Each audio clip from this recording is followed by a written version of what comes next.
Pada hari ini kembali saya menyampaikan kebenaran firman Allah yang saya ambil satu tema, yaitu orang berdosa dan orang kudus. Bacaan saya ambil daripada suratan Efesus pasal 2 ayat 1 sampai dengan ke-5. Kamu dahulu sudah mati karena pelanggaran-pelanggaran dan dosa-dosamu. Kamu hidup di dalamnya karena kamu mengikuti jalan dunia ini. Karena kamu mentaati penguasa kerajaan angkasa, yaitu roh yang sekarang sedang bekerja di antara orang-orang durhaka. Sebenarnya dahulu kami semua juga terhitung di antara mereka, ketika kami hidup di dalam hawa nafsu daging dan menuruti kehendak daging dan pikiran kami yang jahat. Pada dasarnya kami adalah orang-orang yang harus dimurkai, sama seperti mereka yang lain. Tetapi Allah yang kaya dengan rahmat, oleh karena kasih-Nya yang besar yang dilimpahkannya kepada kita, setelah menghidupkan kita bersama-sama dengan Kristus, sekalipun kita telah mati oleh kesalahan-kesalahan kita, oleh kasih karunia kamu diselamatkan. Puji Tuhan. Kata kontras artinya perbedaan yang tajam atau berseberangan, dua unsur yang sangat berbeda satu terhadap yang lain. Kontras akan muncul ketika iman Kristen kita diamati berdampingan dengan keyakinan lain yang bukan Kristen. Hidup seseorang yang dikuduskan oleh Tuhan akan berbeda dari dunia. Mengapa hidup seseorang yang sudah dikuduskan harus berbeda? Perbedaan antara orang-orang berdosa dan orang-orang yang dikuduskan Tuhan, kita akan melihat hanya dua hal yang akan saya sampaikan. Pertama, yaitu kedudukan orang berdosa.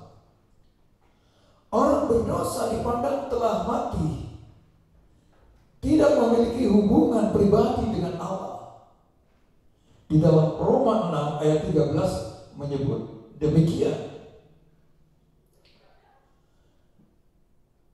Dan janganlah kamu menyerahkan anggota-anggota tubuhmu kepada dosa untuk dipakai sebagai senjata kelaliman, tetapi serahkanlah dirimu kepada Allah sebagai orang-orang yang dahulu mati tetapi yang sekarang hidup, dan serahkanlah anggota-anggota tubuhmu kepada Allah untuk menjadi senjata-senjata kebenaran.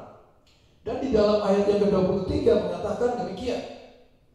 Sebab upah dosa ialah maut, tetapi karunia Allah ialah hidup yang kekal dalam Kristus Yesus Tuhan kita. Saudara-saudara, dan berada di bawah tuntutan hukum-hukumnya yang adil. Akibat dosa yang paling dahsyat ialah keterpisahan manusia dari Allah untuk selama-lamanya. Hal-hal yang terungkap melalui kebenaran-kebenaran firman Allah tentang keterpisahan orang berdosa adalah kedudukan orang berdosa itu di luar Kristus dan hidup dalam kedagingan. Itu terungkap di dalam ayat yang ketiga di dalam bacaan kita. Sebenarnya dahulu kamu semua juga terhitung di antara mereka ketika kami hidup di dalam hawa nafsu daging dan menuruti kehendak daging dan pikiran kami yang jahat. Pada dasarnya kami adalah orang-orang yang harus dimurkai, sama seperti mereka yang lain. Saudara-saudara, hidup tanpa pengharapan bagi mereka yang terpisah, orang-orang yang berada di luar kasih karunia daripada Yesus Kristus. Mereka hidup jauh dari Allah dan tidak memiliki kekuatan sebagai orang yang lemah. Saudara-saudara, supaya kita dapat memahami bahwa mengiring kepada Yesus Kristus adalah mendapat kekuatan daripada Tuhan.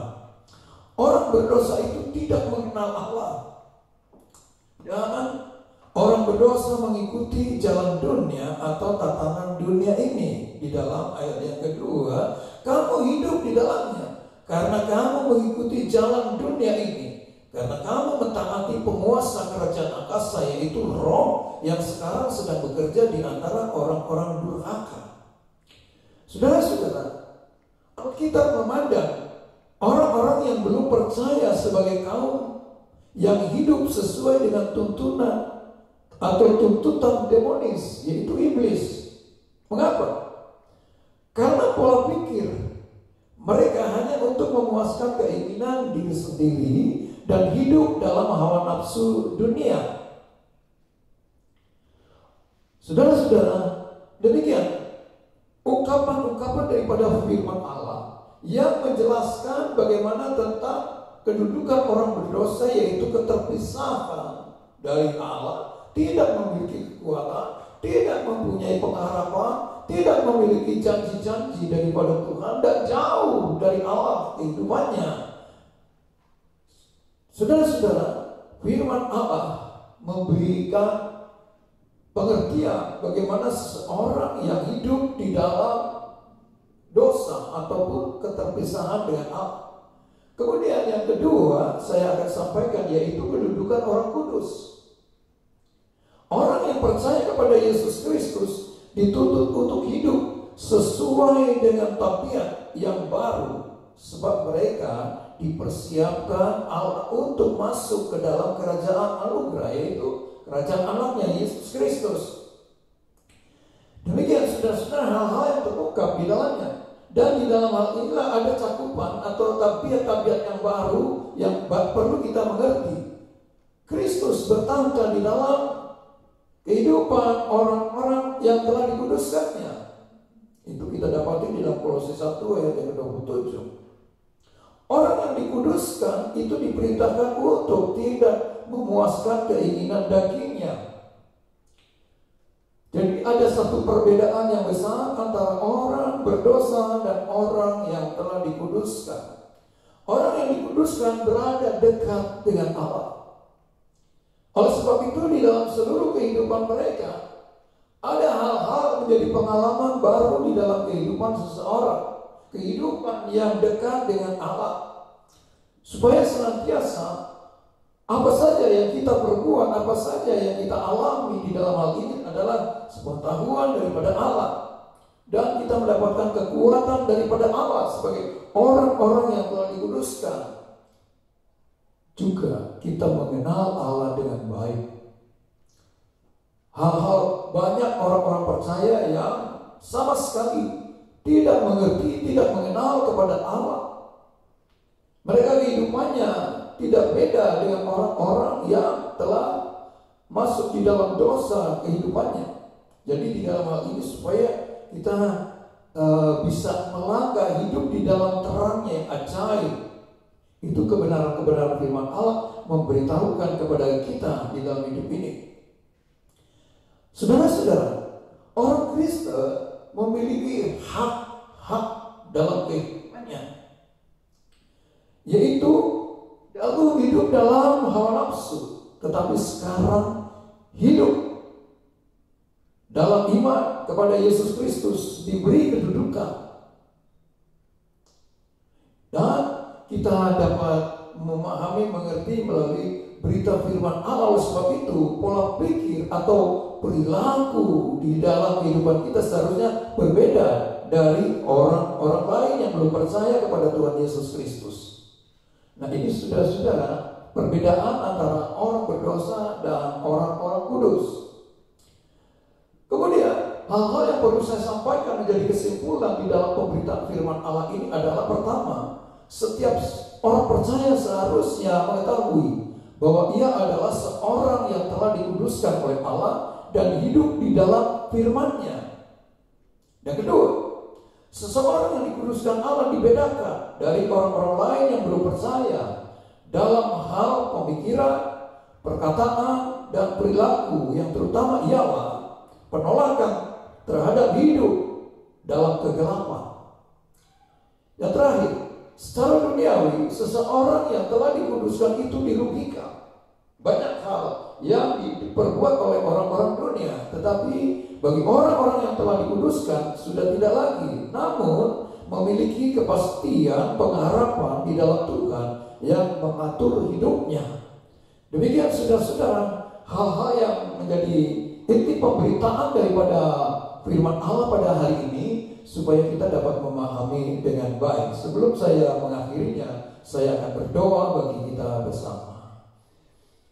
Bapa di dalam surga, di dalam nama Tuhan Yesus Kristus, pada hari ini kembali kami naikkan ucapan syukur dan terima kasih berkat kemurahan dan anugerah daripada Tuhan atas kehidupan kami, sehingga kami masih beroleh kesempatan untuk melakukan ibadah kami di hadapan Tuhan. Kami berdoa senantiasa bagi jemaat Tuhan yang setia untuk melakukan, yaitu perintah-perintah daripada Allah untuk melakukan ibadah di hadapan Tuhan. Dan pada hari ini biarlah kami selalu bersyukur dan memuji kebesaran Tuhan di dalam seluruh kehidupan kami. Bahkan kami memperoleh kebenaran firman Allah yang memberikan kekuatan di dalam iman. Kami berdoa bagi seluruh kehidupan jemaat Tuhan yang setia. Tuhan memberkati di dalam pekerjaan-pekerjaan mereka semua, ataupun usaha-usaha apapun juga, dijauhkan dari sakit dan dijauhkan dari segala macam mara bahaya. Tuhan memberikan perlindungan. Terima kasih Bapa di dalam surga, terima kasih biarlah seluruh orang-orang percaya dimanapun berada, Tuhan pun memelihara mereka semua dengan baik. Terima kasih di dalam berkat nama Tuhan Yesus Kristus kami berdoa dengan ucapan syukur. Haleluya. Amin.